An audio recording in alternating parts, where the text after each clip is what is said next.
네, 오늘 저는 우리 성도님들과 함께 빈 무덤 앞에서라는 제목으로 함께 말씀을 나누어 보도록 하겠습니다.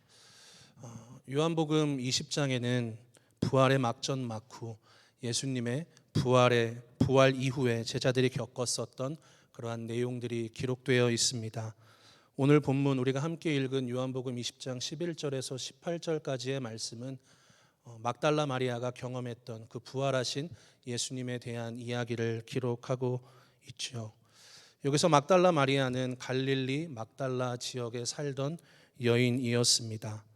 막달라 마리아에 대한 기록은 누가복음 8장 1절에서 3절까지 처음 기록되어 있는데요. 그녀는 예수님으로부터 하나님 나라의 복음을 들었습니다. 그리고 7 귀신이 들려 정상적인 삶을 살아갈 수 없었을 때 예수님께서는 그녀를 찾아가시고 그녀를 고쳐주셨습니다. 그리고 그녀는 귀신으로부터 노임을 받아 자유함을 누리게 되었습니다. 그렇게 고침받은 이후 그녀의 삶은 새 삶이 되었고 자신의 인생을 온전히 주님께 드리며 제자의 삶을 살아가기 시작합니다. 무엇보다 그녀는 주님을 섬기는 일에 아낌이 없었습니다. 구체적으로 그녀가 했던 사역은 자신의 소유로 예수님과 그 제자들을 섬기는 것이었습니다. 그렇게 그녀는 주님을 신실하게 따르는 주의 제자로 성경은 기록하고 있습니다. 그런데 대다수의 사람들은 막달라 마리아를 7 귀신 들린 창녀라고 기억하고 있습니다. 사실 막달라 마리아가 창녀로 언급되는 성경의 구절은 없습니다. 다만 그녀가 창녀로 불렸던 이유가 역사의 기록에서 찾아볼 수 있는데요. 막달라 마리아를 처음 창녀라고 언급한 이가 교황 그레고리 1세였습니다. 그는 중세 초엽에 활동했던 교황으로서 로마 카톨릭의 교황권을 공고히 다졌던 이였습니다.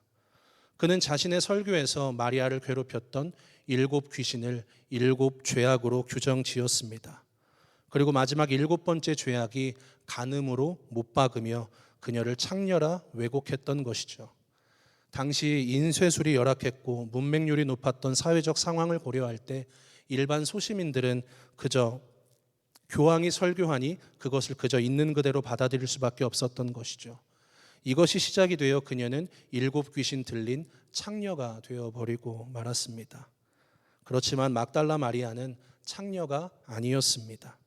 그리고 그녀를 괴롭혔던 7 귀신도 그녀의 죄가 아니라 정신적으로 육체적으로 그녀를 괴롭혔던 병이었습니다. 그런 그녀가 예수님을 통해 고침을 받고 하나님 나라의 복음을 받아들여 예수님의 제자가 되었고 그 누구보다 열심으로 주를 섬겼던 주의 여종이었습니다.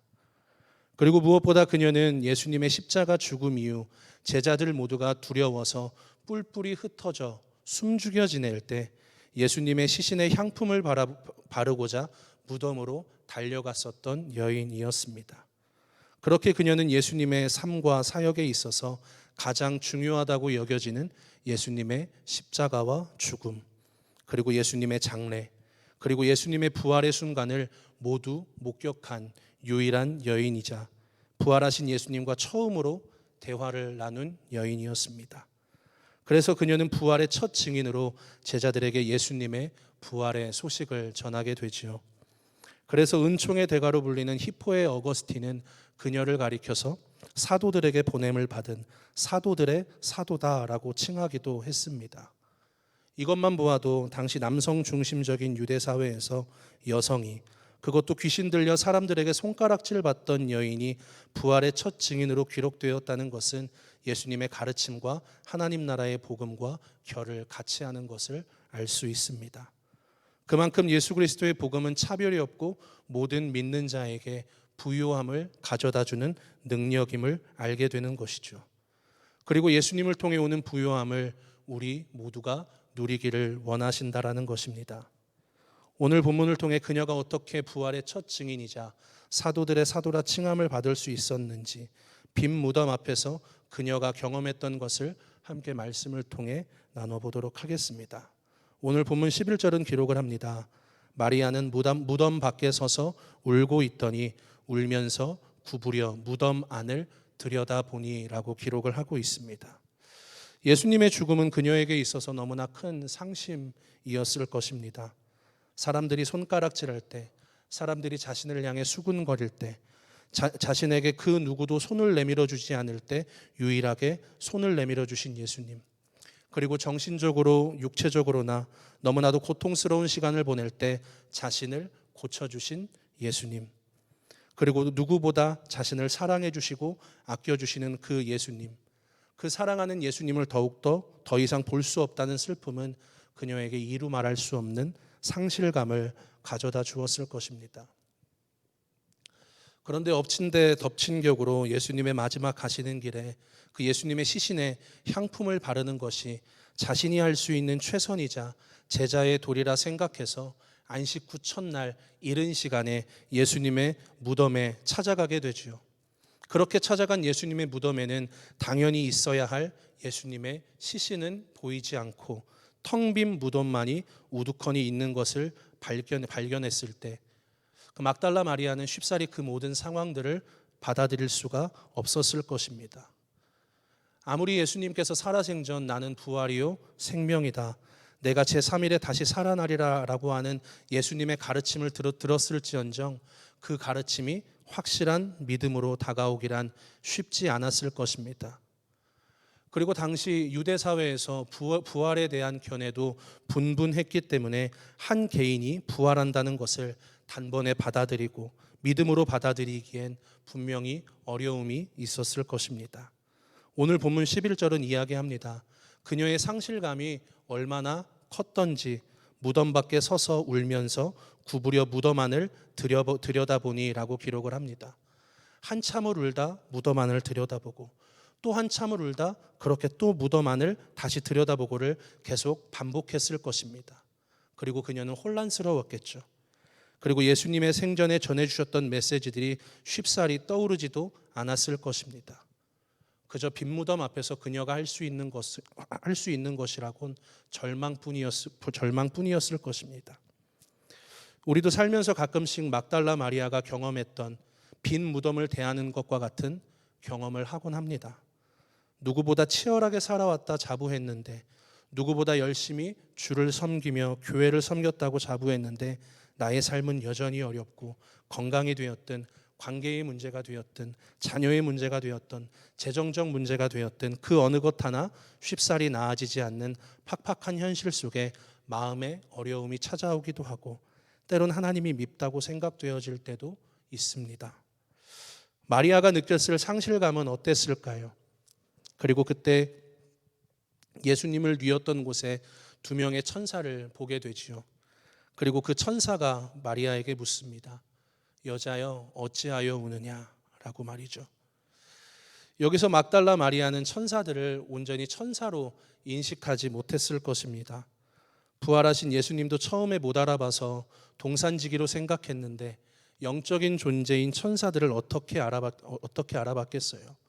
그 천사들도 그저 동산지기로 생각했을 것입니다.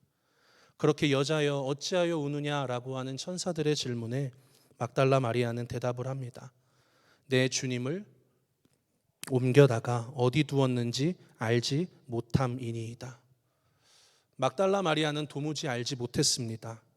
예수님의 시신을 누가 옮겼으며 누가 어디로 가져갔는지 알지 못했습니다. 그녀는 그저 문자 그대로 예수님의 시신이 어디로 옮겨졌는지 알지 못했던 것이지만 이 말씀이 오늘 우리에게는 어떻게 다가오고 또 어떻게 들려지게 되는 걸까요? 임마누엘 하나님이 나와 함께하고 계십니다 라고 하는 신앙의 고백은 하지만 정작 그 고백과 삶의 간극은 있지는 않은지, 교회 울타리 안에서 예배를 드리는 순간만큼은 주님께서 나와 함께하고 계시고 기도를 하는 순간만큼은 주님께서 나의 기도에 모두 응답하실 것 같은데 치열하게 살아가는 일상의 자리에서는 삶에서 겪는 부침 때문에 내 주님이 어디 계신지 알지 못하는 상황 가운데 있는 것은 아닌지, 그래서 주님의 부요함을 누리지 못하고 있는 것은 아닌지 점검해 보게 되는 말씀입니다. 그렇게 주님이 더 이상 나와 함께하지 않는다는 상실감과 시리에 빠진 막달라 마리아에게 부활의 주님은 찾아오셔서 말씀하십니다. 그저 그녀의 이름을 부르십니다. 마리아야. 오늘 이 자리에 함께 예배를 드리는 우리 성도님들에게 있어서 나의 빈 무덤은 무엇입니까? 나를 힘들게 하고 두렵게 하고 슬프게 하는 빈 무덤이 무엇인가요? 그리고 그 빈 무덤 앞에 있는 마리아에게 찾아오셔서 마리아라 부르시는 주님의 음성이 우리 가운데에도 들려지길 주님의 이름으로 간절히 소망합니다. 이렇게 마리아라고 부르시는 이 주님의 음성은 귀신에게 유린당했을 때 그녀가 겪었을 고통, 외로움, 수치, 흘렸던 눈물, 간절한 소원, 숱한 기도 등 모든 참담한 시간을 다 아시는 예수님의 부르심이었습니다. 그 따뜻한 예수님의 음성을 그녀는 잊을 수가 없었습니다. 그리고 그녀는 그 주님의 음성에 반응하지요. 라보니, 나의 선생님이라고 반응합니다. 어떻게 양이 목자의 음성을 못 알아듣겠어요? 그 예수님의 음성을 들었을 때, 또 자신의 이름을 불러주시는 그 목소리를 들었을 때 그녀는 자신이 지나온 모든 삶이 주마등처럼 스쳐 지나갔을 것입니다. 그렇게 예수님의 음성을 듣는 순간 예수님의 빈 무덤처럼 느껴졌던 자신의 텅 빈 마음이 부활의 생명으로 꽉 채워지는 경험을 하게 됩니다. 그렇게 예수님의 부활은 마리아로 하여금 하나님과 온전한 관계로 나아가게 하는 사건이 되었습니다. 그리고 이 부활은 일회성으로 끝나는 것이 아니라 그저 2000년 전에 있었던 사건으로 끝나는 것이 아니라 우리를 고아와 같이 버려두지 아니하시는 성령 하나님을 통해 예수님의 부활이 우리의 일상 속에서 매 순간 경험되어진다는 것을 가르쳐주고 있는 것이죠. 지난주에 부활절 꽃을 하러 우리 반권사님하고 농장에 다녀왔습니다. 그 농장은 제가 오랜 시간 동안 직장 생활을 해왔던 곳이기 때문에 굉장히 익숙한 곳이기도 합니다. 20대 중반부터 근 10년 동안 생활을 해왔던 곳이기에 사장님, 사모님과도 친밀한 관계를 유지하고 있습니다. 그런데 그 농장에 가면 사장님, 사모님이 저를 어떻게 부를까요? 그냥 거기 가면 용남아라고 부릅니다. 10년 동안 일을 하면서 같이 일했던 동료들이 굉장히 많은데 그 동료들을 향해서는 부장님, 실장님, 과장님, 팀장님 직함을 그렇게 부르는데 처음 일했던 순간부터 일을 마치는 순간까지, 그리고 직장을 그만두고 5, 6년이 지난 지금까지도 저를 그냥 용남아라고만 부릅니다. 다르게 부르지는 않습니다. 그렇다고 용남아라고 제 이름이 불린다는 게 그렇게 기분이 나쁘지는 않습니다. 저는 용남아 이름을 불러주는 게 그저 그렇게 좋습니다. 그런데 늘 언제나 그곳에 가면 저를 용남아라고 불러주시는데 이상하게 지난주만큼은 용남아라고 불러주시는 그 부름이 조금은 다르게 느껴지더라고요. 예수님이 마리아야라고 부르시는 그 음성을 처음에는 그저 동산지기가 부르는 것이라 여겼던 것처럼 용남아라고 부르는 그 목소리를 그냥 사장님이 부르는 소리다, 그냥 사모님이 부르는 소리다라고 들을 수도 있었는데 이상하게 그날은 그렇게 들리지가 않았습니다. 그리고 꽃을 다 맞추고 나오면서 인사를 하게 돼요. 사장님, 저 먼저 가볼게요. 건강하시고요. 다음에 오면 또 봬요. 이렇게 인사를 합니다. 어김없이 또 사장님과 사모님은 이야기합니다. 용남아 들어가라. 그러면서 이어서 하는 이야기 말씀이 아니다. 너도 이제 목사가 됐는데 이제 언제까지 용남이라고 부를 수도 없는 노릇이고, 그런데 목사님이라고 부르는 게 참 그게 어색하다. 그래, 최 목사님 들어가라. 최 목사님이라고 존칭은 하면서 그 뒤에는 반말을 하시는, 이거를 어쨌든 굉장히 기분은 좋았습니다. 그렇게 최 목사님 들어가라, 다음에 또 보자, 이렇게 인사를 해주시는데 참 듣기 좋았습니다. 제가 왜 그 이야기가 조금은 왜 색다르게 다가왔냐면요, 조금은 다르게 들렸냐면요, 용남아 이 처음 인사하고요, 최 목사님 들어가라 라고 하는 이 두 마디가 하나님의 따뜻한 음성으로, 그리고 나를 부르시는 하나님의 두 번째 부르심처럼 들리는 순간이었습니다. 왜냐하면은요, 그간 제 마음에 저도 모르는 힘듦과 마음의 짐과 여러 가지 어려운 것들이 제 마음을 짓누르고 있었던 것 같아요. 그런데 용남아라고 부르는데 어느 순간 저도 모르게 그냥 무장해제가 되는 것이었습니다. 누군가가 저를 용남아라고 불러주는 거 진짜 오랜만이거든요. 용남아라고 불러주는 것은 그곳에 가야지만 들을 수가 있습니다.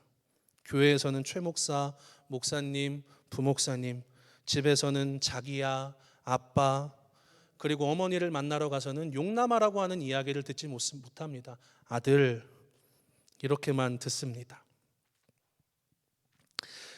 그러니까 용남아라고 불러주는 그 이야기가 저에게는 너무나도 색다르게, 너무나도 따뜻하게 주님의 음성처럼 그 우리 하나님께서 저를 위로해 주시는 것처럼 들렸다라는 것입니다.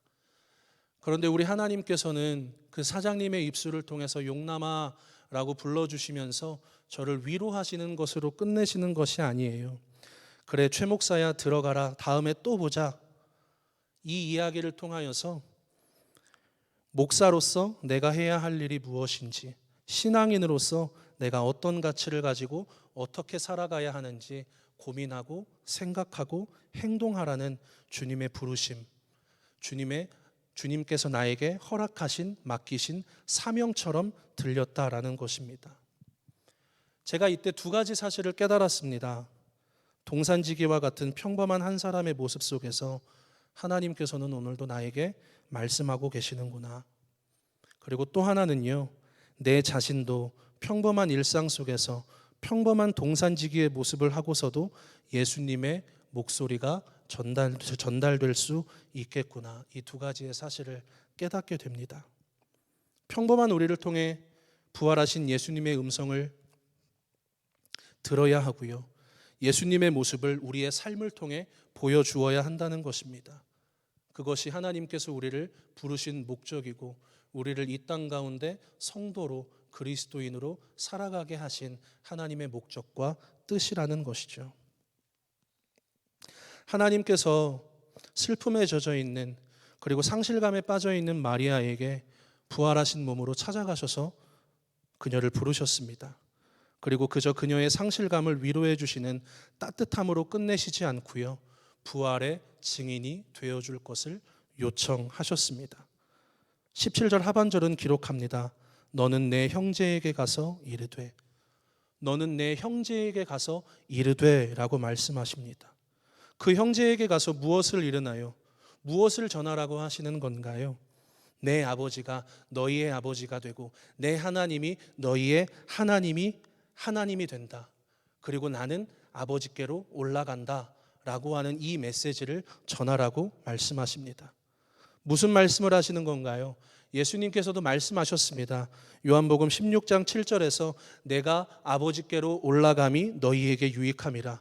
내가 아버지께로 올라갈 때 약속하신 성령, 보혜사 성령께서 너희 가운데 함께 하실 것이다. 너희를 지켜줄 것이다. 너희를 신원하여 주실 것이다. 너희를 진리 가운데 인도하실 것이다 라고 말씀하셨습니다. 약속하신 성령을 보내주시겠다라는 것입니다. 그리고 그 성령님을 통해서 오늘 우리의 삶 속에 매 순간 부활의 주님을 경험하게 된다라는 것이고, 그 부활의 경험을 하는 우리의 삶을 통하여서 누군가는 그 부활의 주님을 맞이할 수 있고 영접할 수 있다라는 것을 가르쳐 주는 것이죠. 그렇게 부활의 증인으로 살아갈 때, 예수님의 부르심에 순종하며 나아갈 때 우리는 또 한 가지를 깨닫습니다. 하나님과 우리와의 관계가, 그리고 예수님과 우리와의 관계가 어떻게 회복되었는지 알게 된다라는 것이죠. 17절 다시 한번 읽어볼 텐데요, 17절 하반절은 이렇게 기록을 합니다. 너는 내 형제에게 가서 이르되 내가 내 아버지 곧 너희 아버지 내 하나님 곧 너희 하나님께로 올라간다 하시니. 예수님의 부활로 인해 예수님이 우리의 형제가 되었고요, 하나님이 우리의 아버지가 되었습니다. 예수님과 우리 사이의 관계뿐만 아니라 성부 하나님과 우리 사이의 관계도 변화되었다라고 하는 것을 가르쳐 주는 것이죠. 제가 한 책에서 본 내용을 이야기하자면요, 요한복음에는 하나님을 아버지라 부르는 곳이 90번이 기록되어 있다라고 합니다. 그런데 그 90번 중에 89번이 예수님이 하나님을 아버지라고 부르는데, 예수님만이 하나님을 아버지라고 부르는데 배타적으로 사용이 되었다라는 거예요. 그런데 예수님의 부활 이후에 예수님만이 하나님을 아버지라 부르는 것이 아니라 우리가 하나님을 아버지라 부를 수 있는 특권이 우리에게 주어졌다라는 것을 이야기하고 있는 것이죠. 오늘 본문, 너희는 가서 전하라, 너는 가서 제자들에게 전하라, 내 하나님이 너희의 하나님이 되고 내 아버지가 너희의 아버지가 된다라고 하는 이것, 그 하나님과의 관계가 회복되었다라는 것을 다시금 가르쳐 주고 있습니다. 그렇게 하나님의 위로하심을 경험한 막달라 마리아는 부활의 증인으로서 첫 발을 내딛게 되는 것입니다. 7 귀신 들렸던 막달라 마리아가 노임을 받고 예수님을 따르기 시작했던 것이 그녀의 첫 번째 부르심이었다면, 부활하신 주님을 만나고 예수님이 우리의 형제요 하나님이 우리의 아버지가 되심을 다시금 깨닫는 순간이 두 번째 부르심인 것이죠. 그렇게 주님의 부르심에 마리아는 첫 번째 주님의 부르심에 자신의 인생을 걸고 주님을 따랐던 것처럼 두 번째 부르심에도 자신의 인생을 주님께 드리며 순종하며 나아갑니다. 오늘 본문 18절 다 같이 한번 읽어보도록 하겠습니다. 시작. 막달라 마리아가 가서 제자들에게 내가 주를 보았다 하고 또 주께서 자기에게 이렇게 말씀하셨다 이르니라. 아멘. 오늘 본문은 아니지만 8절에 보면은요, 베드로와 요한도 예수님의 빈무덤을 보고 믿었다라고 기록을 하고 있습니다. 여기서 믿었다라는 것이 예수님의 부활을 믿었다라는 것인지 아니면 예수님의 시신이 없어졌다라는 것을 믿었다는 것인지 정확히 알 수는 없지만, 베드로와 요한 그들은 예수님의 빈 무덤을 보고 그저 돌아갔다라고 10절은 기록을 하고 있습니다. 그럼에도 예수님 무덤 곁에 남아 그저 할 수 있는 것이라곤 눈물 흘리며 빈 무덤을 재차 확인할 수 있는 것밖에 없었던 마리아에게는 예수님께서는 부활하신 몸으로 찾아가셔서 그녀를 위로하시고 부활의 첫 증인이 되게 하셨다라는 것입니다. 빈 무덤이 당장에 우리에게 가져다 주는 것은 실망과 불안과 상심이지만, 그 앞에서 깊이 생각해 보면 빈 무덤을 통해 나타날 하나님의 선하심과 인도하심을 우리는 경험할 수 있다라는 것을 오늘 본문은 가르쳐 줍니다. 우리가 처한 고통과 상심의 시간 속에서 내가 다시 살아나리라 말씀하신 주님의 약속을 기억해낼 수 있다면, 내가 제3일에 다시 부활하리라 라고 하는 약속의 말씀을 다시 기억해낼 수 있다면, 그리고 그 약속을 믿을 수 있다면, 빈 무덤이라고 하는 현실 앞에서 망했다, 내 인생 이제 끝났다라고 하는 현실적인 탄식을 넘어서 다시 사셨다는 소망의 감격이 우리의 입술을 통해 터져 나오게 될 것입니다. 우리의 인생의 빈 무덤이 이제는 더 이상 슬픔의 자리가 아닌 감격의 자리가 되길 주님의 이름으로 소망합니다. 그리고 그 부활의 주님이 우리의 삶 속에서 생생하게 경험되어지는 은혜가 있기를 원합니다. 그래서 인생의 빈 무덤 앞에서 부활의 소망을 가지고 주어진 하루하루 그리스도와 연합된 자로 살아가는 은혜가 우리 모두에게 있길 주님의 이름으로 축원드립니다.